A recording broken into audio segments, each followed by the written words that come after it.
Hey, what's up, guys? Welcome back to my channel. This is John Lewis. We just wrapped up this rehab over here in the page there. You see the area, and it's been a big lesson, a big learning.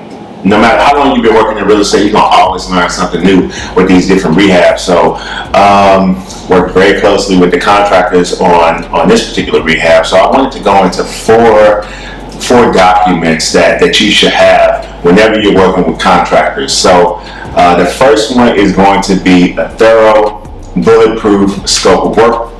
That scope of work should have everything that it is that you're looking for that contractor to do. And that should be reviewed by you as well as the contractor. And you all should actually walk that scope of work as well. Because you may have things in there that the contractor may not comprehend. You may not know how to articulate it in their language. So it's always good to actually go out and walk the things that it is. This way you don't show up with us with real estate, babe. We do audits every Friday, so we can show up and we can see something that we meant or that we wanted to be done, but it was just written. However, the contractor may have comprehended it different. So it's always good to get some boots on the ground, go out there and walk with them and show them and tell them exactly what it is that you want to have done. So that's your scope of work. Next is, if you do actually hire that contractor, you're going to need an actual contract. That contract is going to spell out the expectations, what to do, what not to do, forms of payment, timeline, any of those important details you're going to want to have in your contract.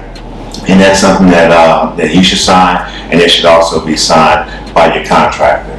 Next up is going to be our contract, our scope of work.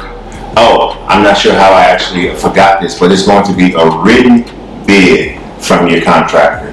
So try to stay away from verbal bids. We went back and forth with contractors about that as well. What happens is, with verbal bids, it really leaves the door open for them to say, oh, I never knew this, or you never told me this, because it's hard to argue with something that's written down. So if you can, request a written bid, itemized if possible, from the contractor if you're going to be hiring them for your job. And lastly is going to be the lien waiver.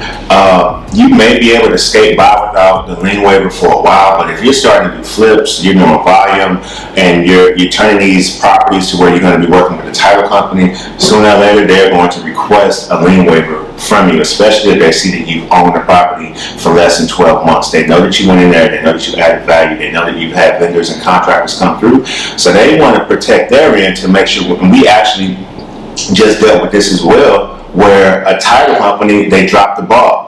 They're human just like us. They dropped the ball. So imagine if a contractor's mechanics lien came back and it's something that they missed and you didn't disclose it, then maybe you and the contractor didn't end on the best of terms. They know all of those types of things happen when you're out in the field. So they like to see lien waivers, as well as yourself. Protect yourself when you're going into these rehabs.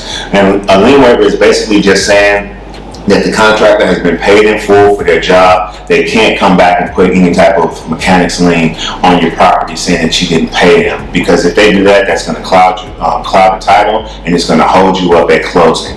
For lien waivers, you can have them just sign one at the very end of the rehab. However, the best practice is, whenever you're exchanging funds with them, to have them sign a lien waiver. Let's say at 30%, at the first draw, you didn't have them sign a lien waiver. However, you did for the second two. They can say, oh, well, I never got paid for the first one. And technically, you don't have much proof unless you start to go into payment history. So it's a good practice to have them sign a lien waiver after every time you pay them.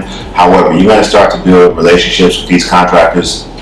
And if it's easier on you and your team for your bandwidth and everything, you can just have them sign one lien waiver at the end of the job. So I didn't want to come and walk the property. We just wrapped up an open house here without, just sharing some of the experience and things that we learned. So I hope it was helpful. If you enjoyed this content, please like, please subscribe, please share. Let me know how your rehab is doing down in the comments, and I'll see you guys on next week's video.